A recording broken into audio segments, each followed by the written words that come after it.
قال: أنا شاب أحب طلب العلم، لكن صعوبة المعاش وارتفاع الإيجار جعلني أعمل لأجل إصلاح المعاش وتسديد الإيجار وقضاء الديون، فما النصيحة؟ هل أطلب العلم وأتوكل على الله وإن زادت ديوني أم أشتغل حتى ييسر الله؟ نعم، أسأل الله أن ييسر لنا جميعا وأن يفك ضيقك.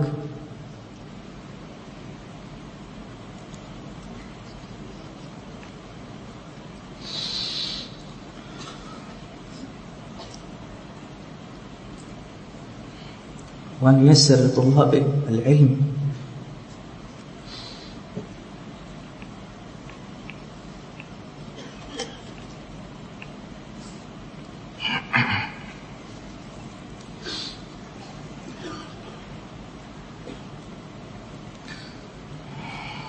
أما الجواب عن السؤال، فإذا كان أهل الديون لا يطالبونك ولم تحل ديونهم وهم يصبرون عليك ويعرفون عذرك، فاصبر واطلب العلم، اصبر واطلب العلم، فعسى الله أن يسدد دينك وأن يفرج همك. فمن أسباب الرزق طلب العلم، كما تعرفون ذاك الحديث أن رجلا جاء إلى النبي صلى الله عليه وسلم فقال: يا رسول الله،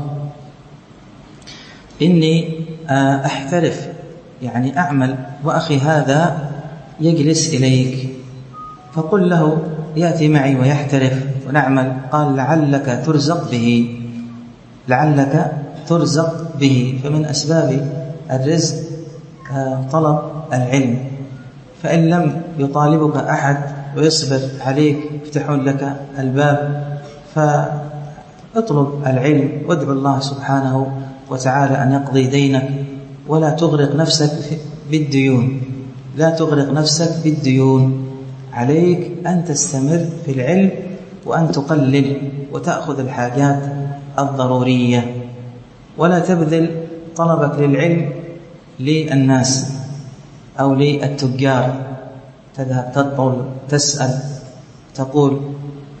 حتى كان شيخنا الإمام الوادعي ينصحنا في تلك الأيام إذا خرجنا لنشتري بعض الأشياء من الباعة في صعدة، يقول: لا تقولون نقص لنا، أنا طالب علم. لا تهين العلم، لا تهين العلم، لا تقول أنا طالب علم نقص يا أخي أنا ما معي. هذا قد يفعل. قال: لا، أنت عزيز وكريم على الله سبحانه وتعالى، فاشتري بالذي تقدر عليه وبالسعر الذي تقدر عليه. نعم، فتشتري الأشياء الضرورية.